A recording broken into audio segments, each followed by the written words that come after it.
तपाईँ आज मलाई एउटा कथा सुनाउनु न। यो घटनाक्रम मेरो जीवनको यथार्थ घटनामा आधारित एउटा यथार्थ चित्रण हो र एक दिन म र मेरो दुई साथी हामी जङ्गलतिर घुम्न गयौँ।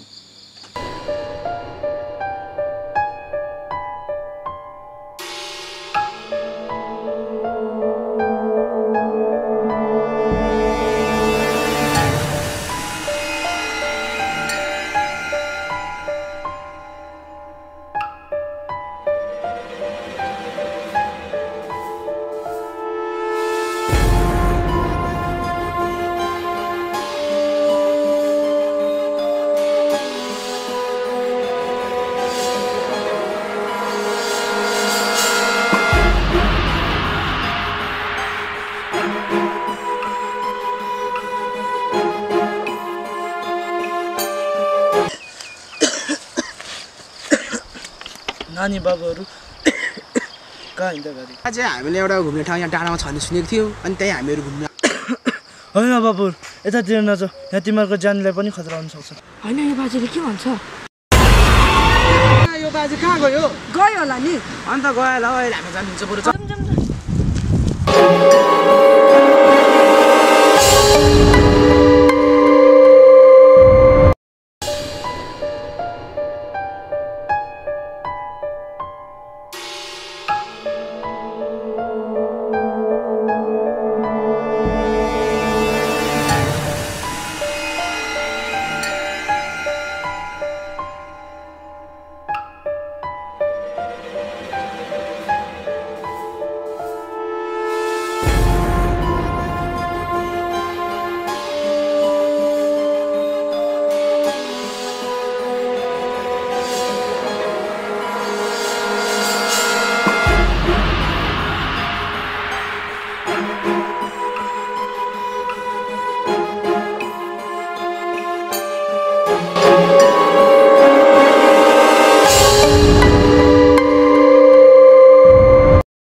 केटाहरू एक कल हानेर आउँछु है म।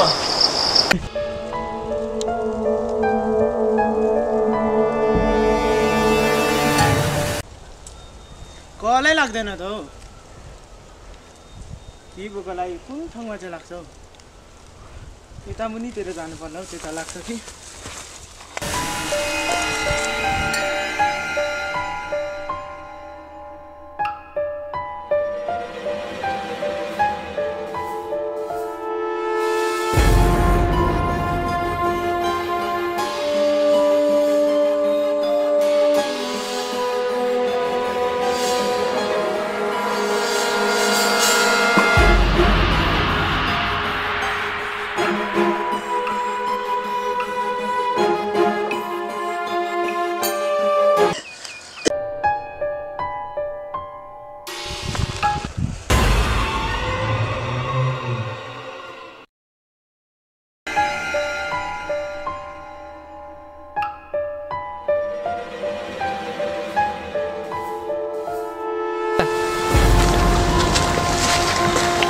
अरे हो मैच्याङ, घाँस काटे हो, सघाइदिनु पर्छ कि?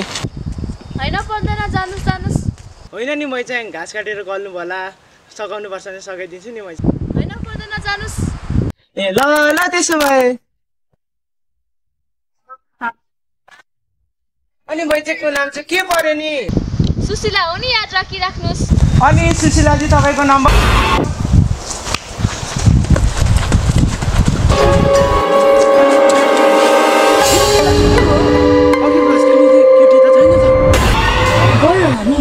बिगत जान्छ हेर, ती छ घाँस छ डोको छैन, कहाँ गएछ त्यो केटी? उयो अघि मलाई त त्यो बाटोमा बाजेले भनेको कुरा ठिकै लाग्दैछ। यो जङ्गल फेरि अनौठो अनौठो लागिरहेछ। के छ अरू फर्कौँ हौ? अहिलेको जमाना पनि बुझ्छु जुन छ र त्यो अन्धविश्वास मात्रै हो। अहिले हामीले नै जानु ढिलो हुन्छ। अहिले लागौँ।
रमाइलो छ है एकदमै मलाई चाहिँ रमाइलो लागिरहेको छ साथी हो के गर्नु केटा हो काम त बाड्नुपर्छ त होइन त बाँड्न त काम कसरी नि काम बाड्नुपर्छ कि यसो गरौँ ज्योति तताहरू लिन्छ ल तपाईँले ल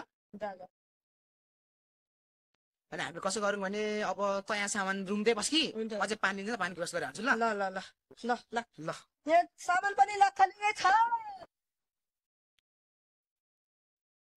पट्याउन खोज्दैछु बिग्रेका स्लिपिङ ब्यागलाई अनि फालिदिन्छु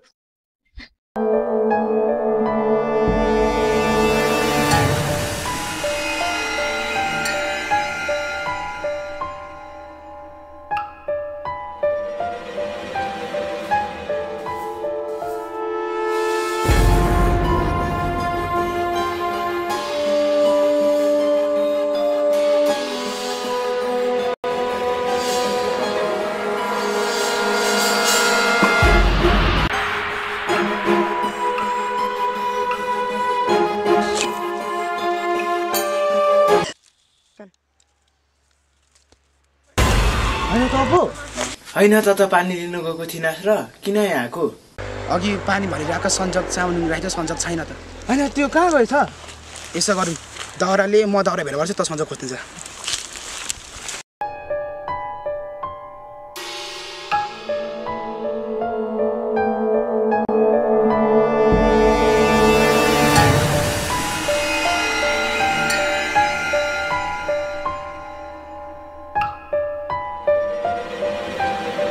त तल थिइनस् कि मैले भर्खर पानी राख्न सन्जक अहिले टोइलेट गएको छ कता गएको थियो अनि अहिले त्यही बाटोको देखिन त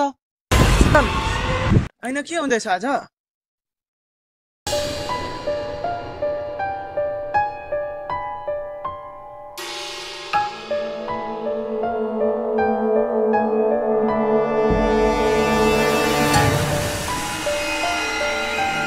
होइन तिमीहरू कहाँ गएको थियौ मैले पनि छिटै कपडा मिलाएको थिएँ साइमेले पनि छिटै पानी लगाएको थियो हामी त यसो डुल्नु गएको छौँ नि होइन आज के भइरहेछ कि यहाँनिर नै पो भूत भएर मलाई थल्दैछ जाउँ जाउँ अहिले रात पर्छ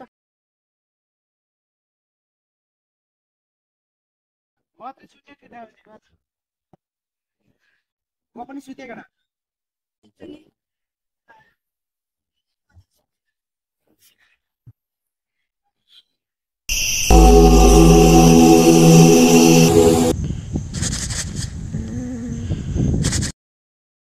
नचल्नु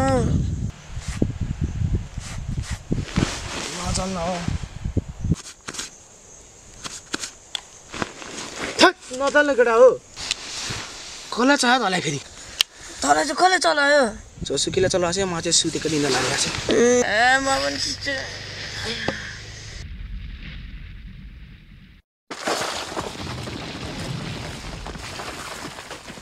होइन के हो भन के हो थ्याट जङ्गलको जनावरहरू होला सुतौँ सुतौँ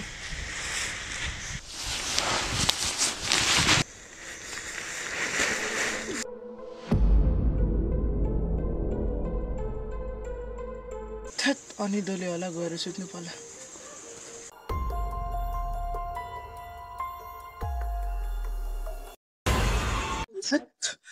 सपना पो रहेछ तिर्खा पो लाग्यो पानी खानु जानु भयो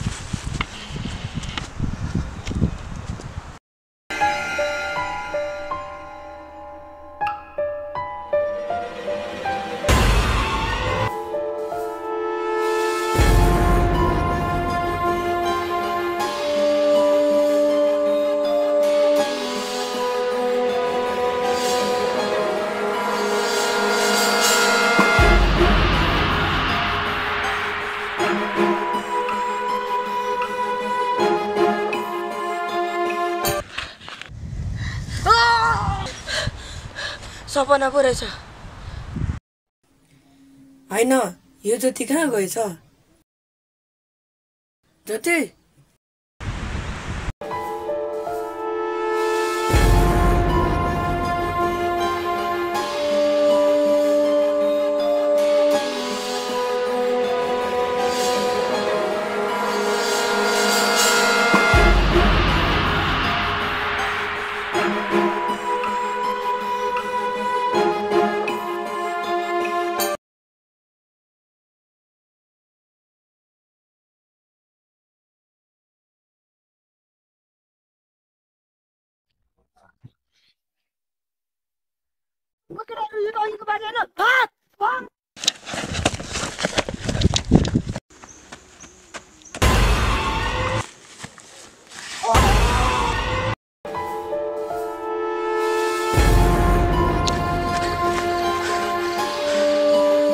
को ए दाइ दाइ ती बस्ने दाइ ल भाइ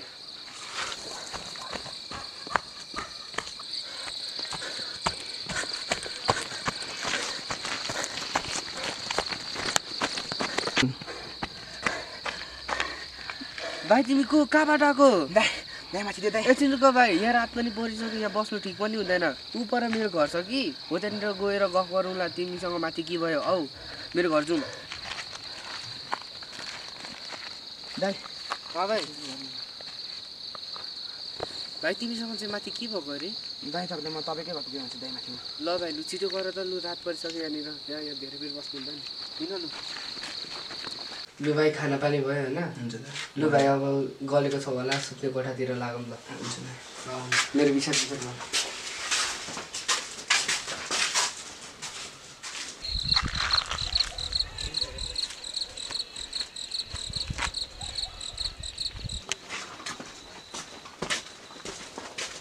भाइ यो चाहिँ तिम्रो कोठा होइन आज चाहिँ जसो तसो यही कोठामा बस तर भुल गरेर पनि यो कोठामा कहिले नछिर्नु होला अनि तिमीले आज जे अनुभव गर्यौ हो त्यसको पनि एउटा कारण छ भाइ पहिला त्यहाँ एउटा परिवार थियो त्यो परिवारमा उसको बुढी ऊ र उसको बाउ बस्ने गर्थ्यो उसको बुढीले उसको बाउलाई लास्टै हेप्ने गर्थ्यो बुहारी खानामा त धेरै नुन लाग्छ नुन धेरै भने बुढो भोज आफूलाई खान त र एक दिन उसको बाउ त्यही उसको बुहारीको हेपाइले गर्दा रक्सी खाएर घर जाँदै गर्दा बाटोमा लडेर मर्यो र उसको बाउ मरेको केही दिन पछि उसको बुढी जङ्गलमा घाँस काट्न जाँदा उसको बाउको आत्माले त्यही जङ्गलमा उसलाई तर्साएर मार्यो उसको बाउ र उसको श्रीमतीको मृत्युको दुःख सहनु नसकेर उसले त्यही जङ्गलको टावरमा गएर आत्महत्या गर्यो भाइ अब जे हुनु थियो त्यो भइसक्यो अब पुरानो कुराले छोडौँ अब तिमी सुत्न जाऊ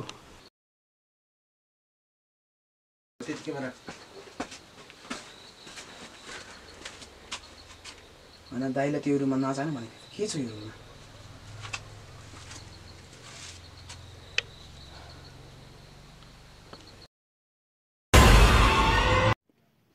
यो मेरो जीवनको घटना हो अब यसलाई सबै बिर्सिदिउँ अब रात पनि धेरै बितिसकेको छ लु गएर हामी सबै सुतौँ है